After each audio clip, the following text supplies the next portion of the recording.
Olá, bem-vindos à ONU News. Eu sou Mônica Grayle. E aqui no estúdio, o nosso convidado é o ministro do Interior de Moçambique. O nome dele é Paulo Chachine. Ele está aqui para participar do encontro de cúpula da cimeira da polícia essa semana aqui nas Nações Unidas. Ministro, que prazer tê-lo aqui. O prazer é meu. O prazer é do meu país. O país que eu represento, o país que me deu a oportunidade de estar aqui nesta reunião. Portanto, é nosso prazer participar nesta reunião e estar aqui. Moçambique, membro integrante da CPLP, inclusive a gente tem aqui a honra de recebê-lo nesse mês em que se comemora os 30 anos da Comunidade dos Países de Língua Portuguesa. Mas vamos falar de Moçambique, o seu país. Qual é a mensagem que o senhor traz para esse evento e o que o senhor quer levar de volta para casa? A mensagem que eu trago para este evento, basicamente é a mensagem de integração dos países em termos de combate à criminalidade. E esta integração e envolvimento dos países significa troca de informações, sobretudo, e que não haja esquinas na troca de informações. A informação, a inteligência deve ser partilhada por todos os países, para o benefício dos países, para o benefício do combate à criminalidade. Então, a sabedoria e o conhecimento deve ser partilhado por todos. Isto passa também por aspectos de formação. E esta formação também tem de ser equitativa, tem de ser partilhada. Esta é a nossa primeira mensagem. E a utilização da tecnologia. A tecnologia é importante para todos os países e esta tecnologia deve ser utilizada também para todos os países. Os que têm mais devem partilhar com os que têm menos. Os que não têm devem lutar para ter. E as polícias precisam de ser equipadas, as polícias precisam ter informação a todo momento para efetivamente cumprirem com a sua missão. Mas o fundamental nisto é a necessidade de uma ação coordenada dos países, uma ação conjunta no combate à criminalidade. E quais são os desafios nesse momento? Por que essa ação ainda não existe, pelo menos para a realidade moçambicana? Porque é também uma questão de confiança desses países, não é? Bom, o que deve existir é que não são todos os países que têm as mesmas condições. Há países mais avançados em termos de tecnologia, há países com mais recursos, há países com menos recursos. Então, os países com mais recursos devem fazer esforço para partilhar esses recursos com os países que têm menos. E isso não está acontecendo no caso de Moçambique? Não está a acontecer, não diríamos que não. Pode estar a acontecer, mas precisa de acontecer de uma forma mais fluida. Tem de acontecer de uma forma mais fluida. Ministro, quais são os desafios? Vamos falar, por exemplo, o senhor citou crime cibernético, não é? Hoje nós sabemos que, falando apenas só da criminalidade, já que estamos falando de polícia, não é? Nas nossas grandes cidades, não é a mesma criminalidade de 20 anos atrás, ou às vezes até de 10 anos atrás. E como é que os países podem, e agora, falando de formação, como o senhor acabou de citar, podem formar os seus profissionais e também os seus cidadãos, porque a participação cidadã é um elemento muito importante nisso, para essa nova realidade, onde agora os bandidos estão por trás de muitos deles, de uma ecrã, ou uma tela, como a gente diz? Falou muito bem quando disse que a criminalidade de hoje não é a mesma criminalidade de há 20 anos. A criminalidade evoluiu. Os criminosos evoluíram. Então, com a evolução da criminalidade, as instituições também, aquelas voltadas para o combate à criminalidade, devem evoluir.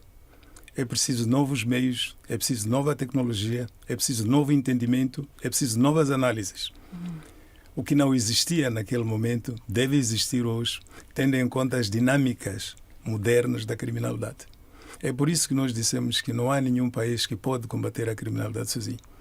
Há anos, se calhar, havia aquela criminalidade que estava circunscrita num determinado país. Mas hoje, a criminalidade atravessa fronteiras. A criminalidade de Moçambique existe na África do Sul. A criminalidade que existe em Moçambique existe nos Estados Unidos da América, existe no Brasil e existe em todo o mundo. Então, por causa disto, é necessário este esforço coordenado e conjugado, esforço que tem como base uma troca de informações efetiva e real e sem o egoísmo de ninguém. Porque o combate à criminalidade é para todos. Bom, e como é que os seus pares aqui nessa cimeira, não é verdade, nesse encontro de cúpula, reagem a esse pedido? O que as Nações Unidas podem fazer coordenando essa grande rede de contatos. Por que contato, acima de tudo? Informação, contato? Mas é interessante que todas as intervenções que eu segui lá dentro têm um denominador comum. Ah, é? A necessidade de coordenarmos esforços para o combate à criminalidade. A necessidade de trabalharmos juntos. A necessidade de utilizar tecnologia para o benefício dos países. Portanto, este é o denominador comum. Este interesse é interesse de todos os países que estão aqui. Os ricos, os pobres, os que têm menos, os que têm mais. Este é o interesse de todos. E as Nações Unidas têm um papel fundamental nisto, em termos de coordenação. Mas ministro, é o que a gente sempre ressalta nessas conversas, não é verdade? Essas cimeiras existem, os participantes vêm, fazem os seus discursos, fazem os seus contatos também, mas na prática, como é que isso vai funcionar? Ou seja, Moçambique precisa de quê? A África do Sul precisa de quê? Os Estados Unidos e por aí vai. Sim, o mais importante nisto, e disse muito bem, não é o discurso só. Não são os grandes discursos que vamos às cimeiras, que vamos às grandes reuniões realizamos. É aquilo que vem depois do discurso. Isso. É aquilo que vem depois dos contatos. Não basta nós dissermos que sim, vamos trabalhar juntos, vamos fazer isto. O mais importante é pormos na prática aquilo que falamos. É pormos na prática aquilo que discutimos.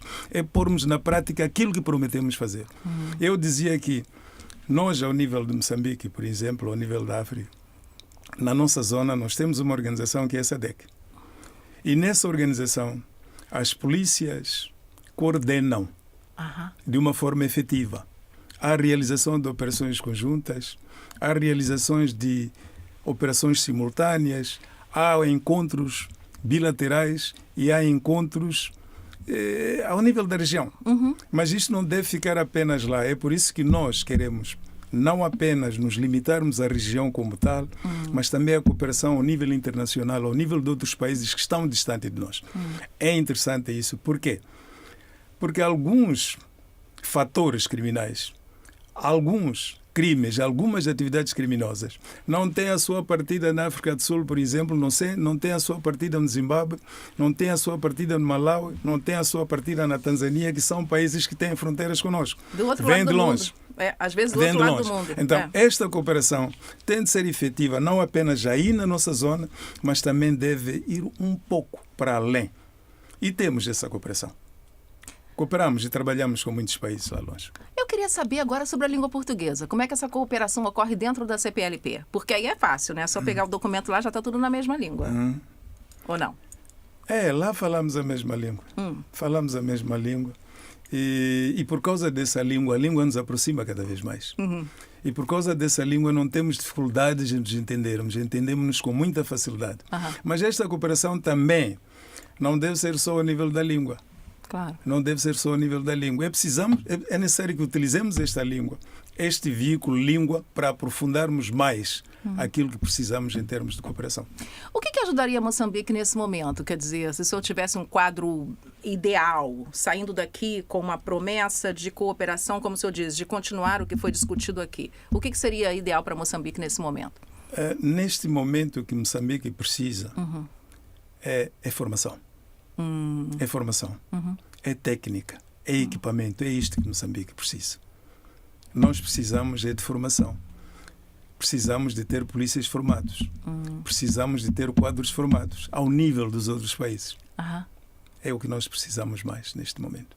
E esta formação vai permitir que possamos entender melhor os fenómenos que acontecem não apenas em Moçambique, não apenas na África, mas no mundo.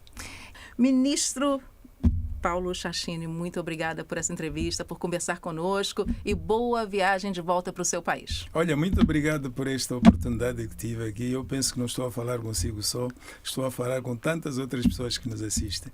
E obrigado a todos. E muito obrigado. Obrigado ao senhor. Muito obrigada.